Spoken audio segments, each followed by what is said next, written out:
जय Malhar news चॅनलच्या सर्व प्रेक्षकांना सपना चौधरीचा नमस्कार। नंदुरबार जिल्ह्यातील नवापूर तालुक्यातील डोकारे साखर कारखाना सुरू करण्यासाठी आदिवासी टायगर सेनेचा एल्गार सावरटजवळ राष्ट्रीय महामार्गावर तासभर रास्ता रोको, तहसीलदारांच्या आश्वासनानंतर आंदोलन स्थगित।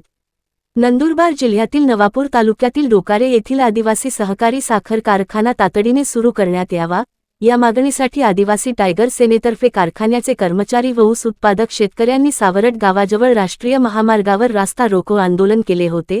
सकाळी 11 वाजता सुरू झालेल्या या आंदोलनामुळे महामार्गावरील वाहतूक सुमारे 1 तास ठप्प झाली होती। आंदोलकांनी द्वारकाधीश साखर कारखाना व्यवस्थापनाविरोधात घोषणाबाजी करत डोकारे येथील आदिवासी सहकारी साखर कारखाना सुरू करण्याची मागणी केली। कारखाना सुरू होईपर्यंत आमचा लढा सुरूच राहील, असा इशारा आदिवासी टायगर सेनेने दिला। आंदोलनाची माहिती मिळताच नवापूर तहसीलदार दत्तात्रय जाधव आंदोलनस्थळी दाखल झाले। त्यांनी आंदोलकांशी चर्चा करून कारखान्यावर धुळे जिल्हा मध्यवर्ती सहकारी बँकेची थकबाकी असल्याने कारखाना सील करण्यात आल्याचे सांगितले। तसेच येत्या 6 ते 8 दिवसांत बँकेचे अधिकारी, द्वारकाधीश साखर कारखाना व्यवस्थापन व संबंधितांची तुमची समन्वय बैठक घेऊन कारखाना सुरू करण्यासाठी प्रयत्न केले जातील, असे लेखी आश्वासन दिले। त्यानंतर आंदोलन स्थगित करण्यात आले।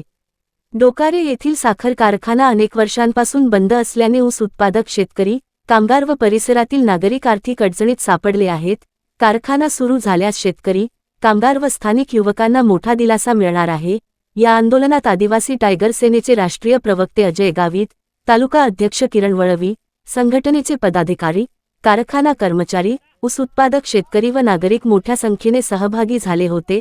आंदोलनावेळी नवापूर पोलीस ठाण्याचे पोलीस निरीक्षक अभिषेक पाटील, पोलीस उपनिरीक्षक Vishal Sonawane, Keshav Gavit, police head constable Nizam Padvi, Vinod Parade, Ramesh Pawara, Samadhan Kendre यांनी चोख बंदोबस्त ठेवला।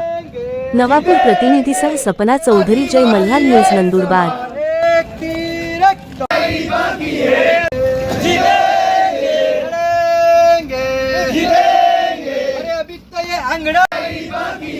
तसं जगतोय म्हणे आम्ही, म्हणे आमची लाईट कट केली गेली, आम्हाला पाणी भेटत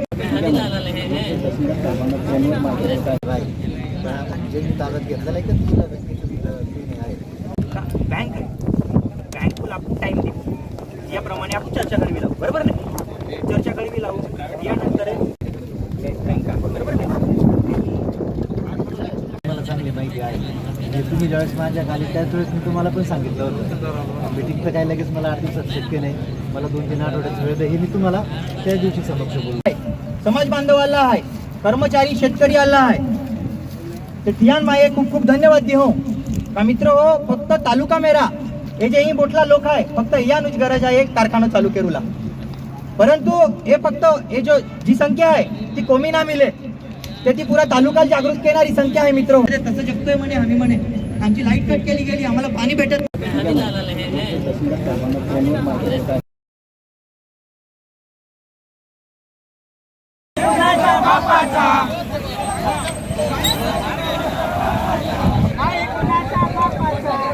आपण हे आंदोलन केलं होतं।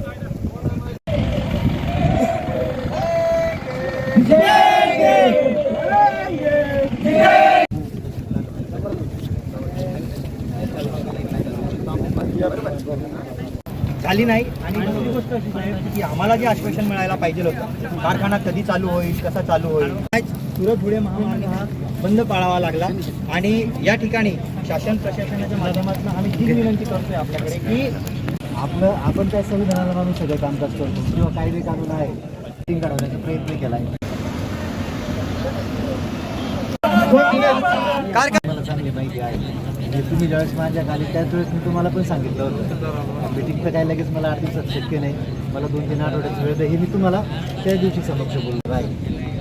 जे मी ताब्यात घेतलेलं आहे का तुला बँकेचं आहे।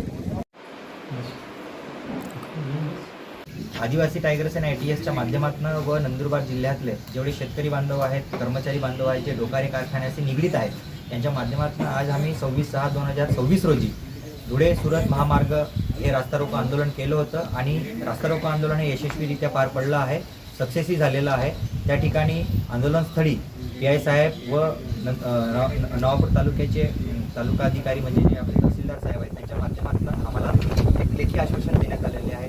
6 ते 7 दिवसाच्या आत संबंधित जे कारखान्याशी निगडीत जे बँक आहे किंवा मग द्वारकाधीश आहे तर यांच्या माध्यमातून ती मीटिंग घडवून आणणार आहेत व पुढील ज्या काही आमच्या मागण्या आहेत त्या मागण्या मान्य होईपर्यंत आमचे आंदोलन चालू राहणार आहे. पुढील आमचं आंदोलन देखील आम्ही करणार आहोत. जर आमच्या मागण्या मान्य झाल्या नाही, कारखाना सुरू झाला नाही आणि कारखाना सुरू करण्यासाठी प्रयत्न झाले नाही तर आम्ही पुन्हा याच्यापेक्षा तीव्र आंदोलन करणार आहोत. पुढील ज्या काही अडचणी येतील आमच्या ज्या डिपार्टमेंटमध्ये अडचणी येतील त्या डिपार्टमेंटच्या समोर आम्ही सगळे शेतकरी बांधव, सगळे कर्मचारी आणि तालुक्यातले सगळे पदाधिकारी यांच्या माध्यमातून तिथं धरणे आंदोलन करणार आहोत. ही आमची पुढची दिशा राहणार आहे.